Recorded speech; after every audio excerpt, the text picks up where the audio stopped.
I was just finishing work on a project proposal, carefully checking every detail before sending it, when a loud, insistent phone call snapped me out of my concentration. Mom's name appeared on the screen, and I, already knowing that the conversation would most likely not bring anything good, involuntarily froze, hesitating before answering. The calls from my parents usually meant some kind of family drama, in the epicenter of which, as a rule, was my younger brother Jake. I took a deep breath, trying to adjust to a neutral tone in advance, and finally swiped my finger across the screen. And before we continue, write in the comments from which city you are watching this video. Enjoy. "Hi," I said in as even a voice as I could, expecting to hear something familiar like, "Jake's in trouble again. Can you help him?" Or, "We were wondering if you could borrow some money." But this time, Mom seemed to be in high spirits. "Tara, it's good that you picked up the phone," she said cheerfully, and by the way the words came out quickly, I immediately realized that something was afoot. "Your father and I are planning a celebration for your birthday." I blinked, not immediately realizing the meaning of what I had heard. "My birthday?" Yes, she confirmed with such enthusiasm, as if it were about something really important. "He's in 3 weeks. We decided to have a party at our house, just for the family and close relatives. Wouldn't that be nice?" I automatically tucked a stray strand of hair behind my ear, feeling slightly confused. The fact that my parents even remembered my birthday was already a surprise. As a child, my holidays were more formal. A small cake, an inexpensive gift if you're lucky. While Jake's birthday turned into a grand event with decorations, trampolines, a crowd of guests, and expensive gifts. "Oh, this is unexpected," I said cautiously, still not understanding what all this sudden interest was about. "Actually, I was thinking of celebrating it at a new Italian restaurant in the city center, with friends from work." "Nonsense!" Mom interrupted me, not even bothering to pretend that she cared about my opinion. "I've already arranged everything. We've invited your aunts, uncles, and cousins. Everyone's coming." I felt something uncomfortably constrict inside. I've known this tone since childhood. Confident, categorical, and leaves no room for objections. It was pointless to argue. "Of course, Mom," I breathed, feeling irritation slowly spread across my chest. "Thank you for organizing all this." After finishing the call, I put the phone down on the table and just stared at it for a while, trying to process what was happening. In 30 years, my parents have never shown such interest in my birthday. Why suddenly now? I couldn't help but remember my 16th birthday. Then they promised that they would help me with driving lessons. But in the end, they gave me a $20 gift card to the bookstore, saying that they needed to save money. 3 years later, when Jake turned 16, they bought him a used car without any hesitation. He broke it 3 weeks later, but not only did his parents not scold him, but they immediately replaced it with another one. I promised myself then that I would never expect anything from them again. When I turned 18, I moved out and have been building my own life ever since. Study, work, career. Everything was achieved without their participation. I got used to their favoritism and even stopped being mad at it. I just took it for granted. So why did they suddenly decide to have a party for me? A naive and stupid part of me wanted to believe that this was their way of apologizing for the past, that maybe turning 30 made them rethink their attitude towards me. But the more rational, pragmatic part of me suggested that there was some reason for this sudden gesture. I shook my head, pushing away unnecessary thoughts, and went back to work. The current project was much more important to me than family mysteries. If everything goes well, this contract will earn me a large commission, which means it will add to my already impressive savings. Over the past year, I have closed 3 large projects, each of which has significantly strengthened my financial position. I made a few edits, reread the document again, then saved it and sent it to the client.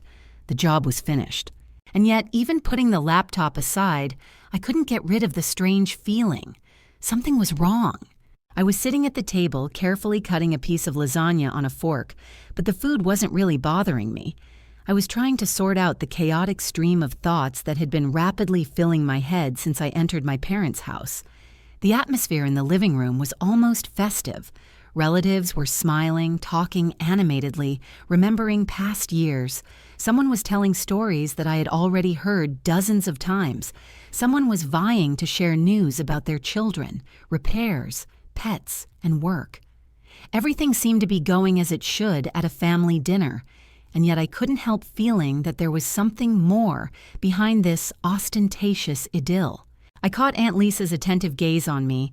She was sitting across from me, holding a glass of white wine in her hands and smiling at me with the same expression that people usually have when they want to say something important, but don't dare. "You know how proud we all are of you, don't you?" she suddenly said, gently leaning towards me, and her voice was so warm and sincere that for a moment I forgot about my caution. "Thank you, Aunt Lisa." I nodded, not quite understanding where she was going. "I'm serious, Tara."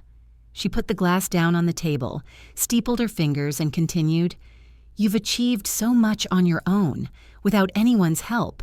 Good job, own apartment, stability. I remember how determined you've been since you were a kid. Even when you were only 12, you already knew that you wanted to be independent." I smiled faintly, but inside I had a feeling that this conversation had some hidden subtext. I looked at Mom, but she pretended to be busy serving dessert, and Dad hadn't said anything since we sat down at the table. And then Jake, who'd been silent all evening, buried in his phone, abruptly raised his head as if hearing something that hurt him.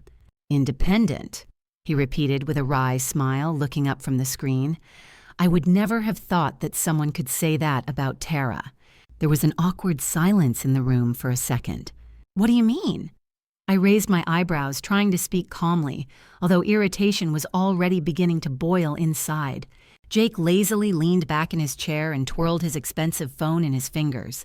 "It's just funny how you like to pretend that you always achieve everything yourself. But come to think of it, who paid for your college? Who gave you a roof over your head when you were just starting out?" I gritted my teeth, feeling anger rise in my chest. "Do you really want to discuss this now?" My voice remained steady, but my hands clenched into fists under the table. Jake grinned and shrugged his shoulders. "Why not? You're acting like you've never had any help." I pressed my lips together, trying to suppress the surge of emotion. Of course, our parents helped me when I was in college, but only to the extent they considered necessary. I had to work in the evenings to pay for my textbooks, rent a tiny room with a neighbor because they didn't want to pay for my dorm, save on everything. Unlike Jake, to whom they were happy to sponsor any whim, be it an expensive car or a dream of his own business. "Do you even know how you sound?" I finally said, looking straight at him. "You didn't open your tattoo parlor because you saved up money or because you worked hard. Your parents just gave you money. Have you ever worked for someone other than yourself?" Jake grinned, but his grin became a little strained. "You know, Tara, not everyone wants to be boring office workers who spend their whole lives filling out some kind of reports. Some of us want to do something creative." His voice took on a venomous tone. "Yeah, with my parents' money," I replied. "That's enough." His father's voice suddenly rang out, calm but firm. "We're not here to quarrel." I looked at him. Dad didn't often get involved in our arguments. He usually preferred to take Jake's side by tacit agreement. But now it seemed it was really important for him to avoid conflict. I resisted the urge to say something harsh and just picked up my fork, pretending to focus on dessert again. There was an awkward silence in the room again, broken only by the sounds of the appliances. But one thing bothered me. Why did this conversation come up at all? Why did the whole topic of my independence and achievements come up right now, at this dinner? I slowly raised my eyes and met my mom's gaze. She looked at me as if she wanted to say something but didn't dare. And suddenly I realized that this evening was not just a family holiday. They gathered here for a purpose. But for what purpose? I looked at my parents, at their calm, almost friendly faces, at the way my mother leaned forward slightly, as if trying to convince me of the wisdom of her proposal, at my father, who was just sitting next to me with his arms folded, clearly believing that the conversation had already been decided and I could only agree, at Jake, who didn't even seem to be listening, staring at the phone screen again, and slowly, very slowly, realized that they really weren't joking. They are seriously suggesting that I give up my apartment, my only truly private place, and the stability I have been striving for so long, just so that my spoiled younger brother can avoid the consequences of his own irresponsible decisions. Are you really saying that now? My voice sounded steady, but a real hurricane was starting to boil inside. Tara, dear, understand, Mom began, regaining the same soft, almost affectionate tone she used when she wanted to get her way. Jake is in a difficult situation, and the family must support each other, especially at such moments. I burst out laughing, short, sharp, joyless. Family? Support each other? I shook my head, feeling a surge of anger rise in my chest. I wonder when was the last time one of you supported me? When I was in college and I worked 2 jobs to pay for books because you couldn't afford to give me a little more money? When I rented a tiny room because you refused to help me with housing, explaining that you were saving money, and 3 years later you bought Jake a car? Mom frowned, but I didn't let her get a word in. When did I take extra shifts to save up for the down payment on this apartment? Because I knew that if I couldn't do it on my own, no one would help. I exhaled sharply, feeling my hands tremble with anger. And now that I've finally achieved something, now that I have my own place, which I paid for without your help, you come and say, sell it. Give the money to your brother, because he did something stupid, poor thing. Jake didn't do anything stupid, the father said sternly, joining the conversation. It is difficult to run a business. Sometimes failures happen. I abruptly turned to my brother, who finally looked up from the phone and was now looking at me with mild annoyance, as if he was annoyed that I didn't agree right away. Jake, do you even realize what you're in for? I stared at him, hoping to see at least a shadow of remorse, but I only came across irritated condescension. Of course I'm aware, he shrugged, still remaining surprisingly relaxed, as if we were discussing not huge debts but some everyday trifle. That's why I need help. Why didn't you ask your parents? I asked angrily, knowing exactly why but still wanting to hear the answer. We've already helped, Mom interjected, switching back into her son's protective mode. We have paid off some of the debts, but we cannot afford such sums. But I can, right? I chuckled, shaking my head. Of course, because I'm so independent, successful, I have a stable job, savings, my own apartment. So you can just take it and demand that I give it all back, because my little brother has done something again. Tara, please don't exaggerate. Mom sighed as if I were a moody child who didn't want to share a toy. We're not demanding. We're just asking you to think. No, you demand it. I abruptly got up from the couch, feeling how anger inside was already bubbling on the verge of boiling. You didn't even ask if I wanted to do it. You immediately said that I should help, because it's the right thing to do, my father interjected, still maintaining his icy calm. No, that's not right. I looked straight into his eyes. It would be right if Jake solved his own problems, because he is an adult and got into them himself. You don't understand, my brother finally intervened, rising from his chair in displeasure. If I don't pay at least part of it now, the collectors will come to me, and then there will be no time for arguments. Ah, that's it. I crossed my arms over my chest, staring at him intently. You didn't just get into debt. You also got involved with some murky people. Jake rolled his eyes. You make it sound like I'm a criminal. It's just a business. Everyone has risks. Well, decide your own risks, I said. Tara, think about it, Mom said again, her voice trembling with tension. We're not asking you to leave him to his fate, but do you really want to see your brother crushed by these debts? Has he ever thought about me? I turned to her, squeezing my fingers so hard that my nails dug painfully into my palms. Ever? Mom looked away but said nothing. My father frowned. Jake sat down again and stared at the phone, and I stood in the middle of the living room, breathing heavily, realizing that this conversation would lead to nothing. They weren't going to listen to me. They saw nothing unfair in their demand. They just decided that I should, but I wasn't going to. I stared at the phone screen, feeling my fingers involuntarily clench into fists, and an icy emptiness rose inside, mixed with rage, pain, and frustration so deep that it tasted like physical nausea. It would seem that I should have gotten used to their attitude a long time ago, to Jake's eternal preference, to their endless excuses for his mistakes. But still, I didn't think they could go that far. I reread the messages over and over again, as if hoping that I was mistaken, that I misunderstood, that these were just emotional words that escaped in the heat of an argument. But no, they saw it that way. I was selfish, ungrateful, greedy, cruel, and of course it was all my fault because I dared to disobey, dared to say no. But the most annoying thing was Jake's message. I reread his last lines, and a flame of anger slowly burned in me. He always knew how to hit the hardest, knew where to put pressure to inflict maximum pain. "You're going to die alone in this apartment. Congratulations on a great investment." I squeezed my eyes shut and exhaled sharply, trying to calm down.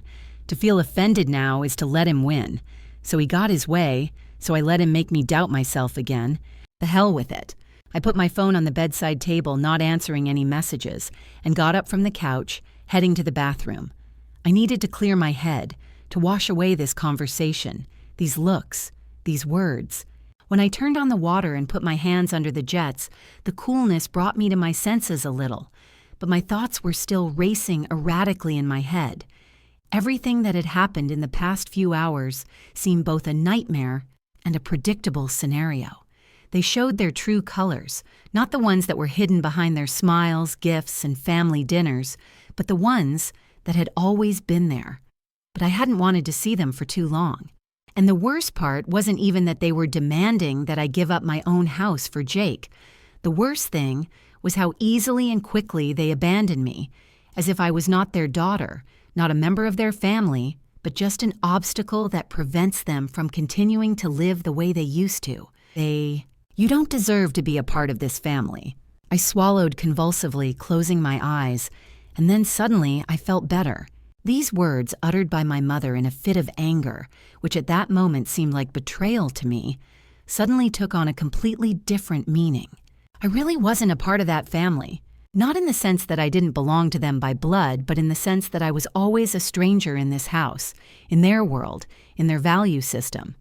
I was always superfluous there. I dried my hands, left the bathroom, and went into the bedroom. My phone vibrated on the bedside table again, but I didn't even look at the screen. I wasn't going to answer. I wasn't going to make excuses. I wasn't going to waste my life on people who never put me first anymore. Let them think I'm selfish. Let them say that I'm greedy, cruel, and ungrateful. I don't owe them anything anymore. I hung up the call, not giving her a chance for another tirade of accusations, complaints, and emotional blackmail. And for a while, I just sat holding the phone in my hand, watching the screen slowly fade out, leaving me in complete silence. Her words were still buzzing in my head, weaving into an endless stream of memories in which I found myself on the sidelines over and over again, forced to give in, adjust, sacrifice my desires, time, money, so that Jake could continue to live the way he used to, and my parents could continue to turn a blind eye to his mistakes. But now something has changed. This time, I didn't give up. I took a deep breath, put the phone on the table, and went into the kitchen, automatically starting the coffee maker that my parents had given me, although the thought of using it now caused an unpleasant feeling. Everything around me suddenly took on a new hue. Every object in my apartment, every piece of furniture, every piece of decor became not just a thing, but a symbol of what I achieved on my own, without anyone else's help, without someone reaching out to me or paving the way for me. This apartment, these walls, this furniture. It was all mine, bought with my money, earned by my efforts, and no one else can force me to give it up. I took a sip of strong black coffee, feeling the warmth spread through my body, giving me strength, and sat down at my laptop. I had enough things to do, and since it was my day off, I could finally do what I'd been putting off for the last few weeks. But as soon as I opened the browser, my phone vibrated again. This time it wasn't Mom, Dad, or Jake. It was Aunt Lisa. I stared at the screen, not knowing what to expect. Aunt Lisa has always been the very relative who tried to stay away from family conflicts, but at the same time knew about everything that was happening. She never interfered, never took sides, but her tacit support was always felt. Maybe that's why I picked up the phone anyway. "Hi, Aunt Lisa." I tried to sound as calm as possible, but a storm of emotions was still raging inside. Tara, honey, I don't want to keep you. Her voice was soft, careful, like someone who doesn't want to say anything unnecessary. But I wanted to make sure you were okay. I froze. This is the first time in recent days that someone has asked me this question. Not accusing, not demanding, not pushing for pity, just asking. Yes, I exhaled slowly. I'm fine. I heard what happened last night.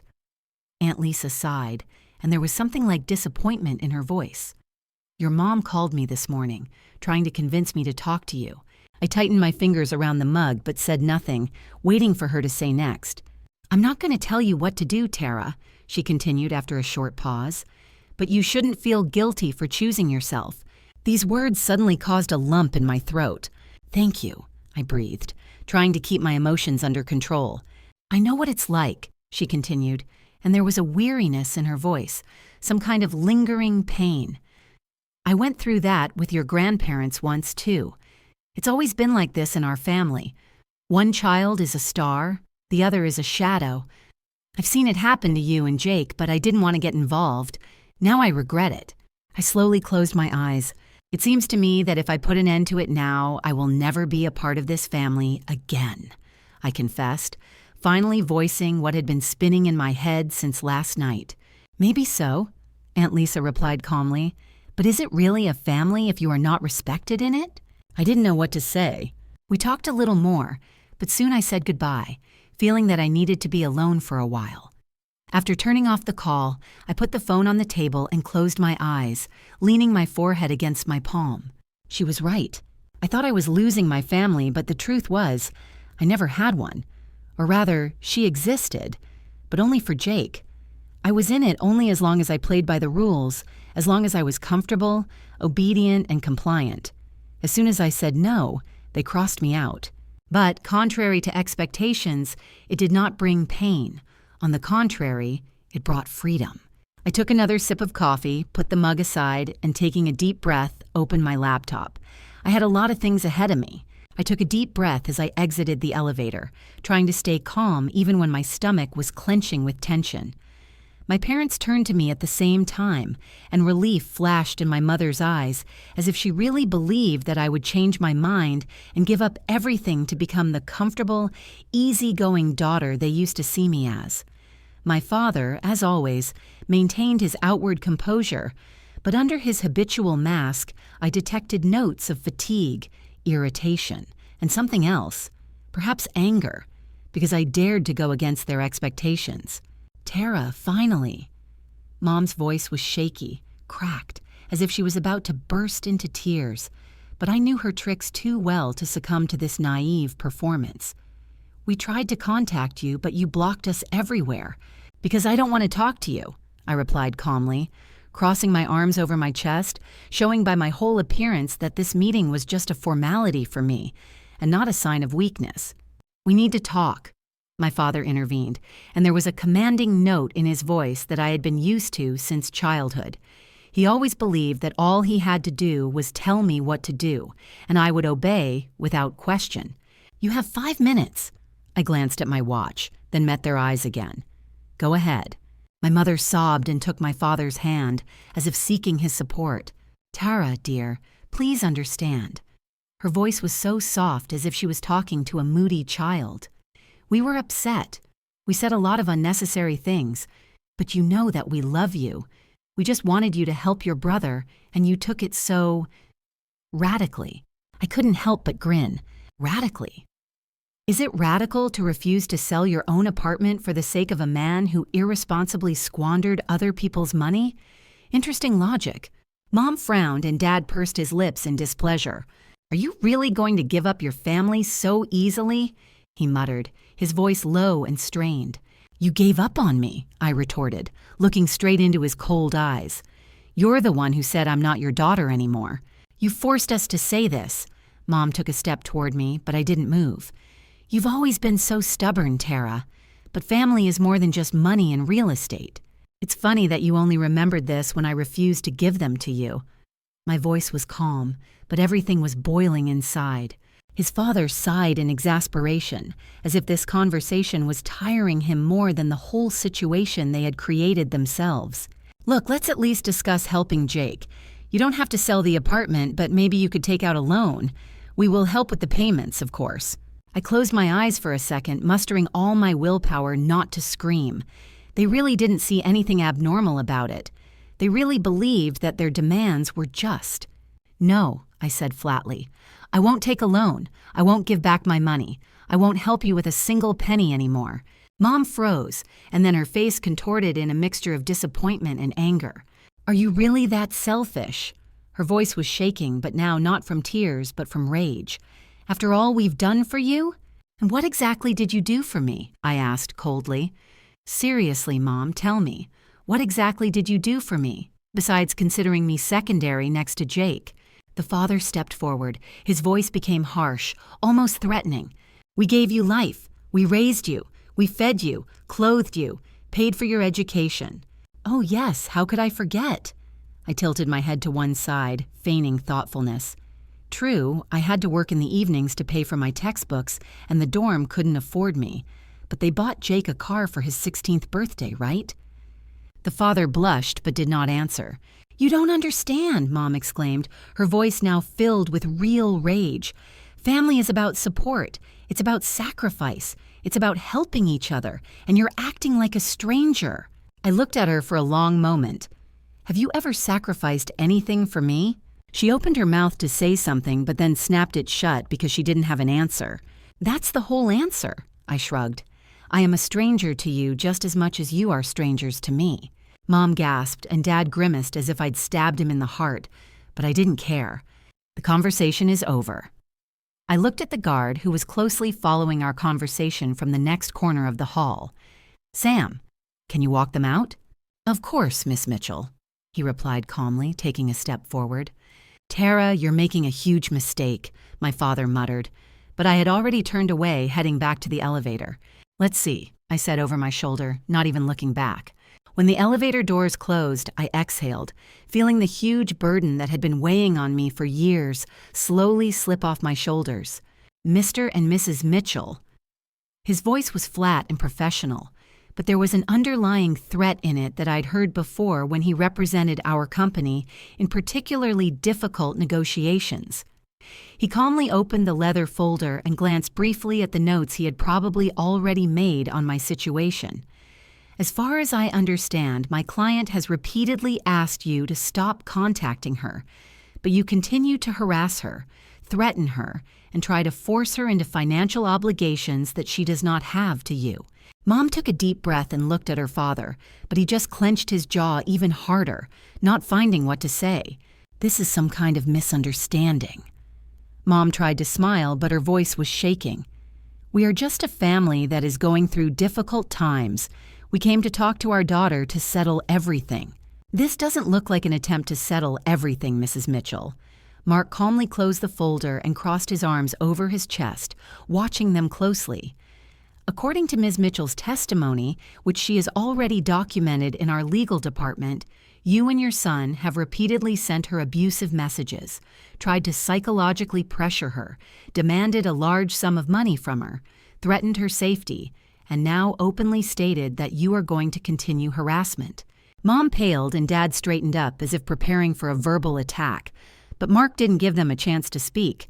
Therefore, if you do not cease your activities immediately, I will personally file a restraining order against you, which will not only have legal consequences, but will also become an official fact in your personal and professional dossier. In addition, if your actions lead to additional harm to my client, it will be qualified as harassment and blackmail, which is already criminalized. I watched my parents' faces change. Anger turned to fear, then disbelief, and then there was a long, agonizing silence. The father still found the strength to speak. That's absurd. His voice faltered, but he quickly regained control of himself. We were just trying to talk to our daughter. Is it illegal now? Trying to talk is not, Mark nodded. But to continue to pursue a person after he has clearly expressed his desire to stop communicating, yes. Mom clutched her purse with her fingers. Her hands were shaking. Tara. She tried to plead again, but I held up my hand, stopping her. No, I said firmly, looking her straight in the eye. It's over. I'm not your daughter anymore, as you said yourself. We didn't mean that. Her voice broke, but I didn't care anymore. So you'll have to learn to live with the consequences of your words, I replied coldly. Mark took another step forward and motioned for the guard who had been standing nearby all this time, observing the situation. Sam, please escort Mr. and Mrs. Mitchell to the exit. If they try to come back, call the police. My parents didn't move. You're not just going to get rid of us, are you? His father had spoken harshly, but there was something like confusion in his voice now. I tilted my head, thinking, but then I smiled anyway. That's exactly what I'm going to do. Mom sobbed, but I didn't even flinch.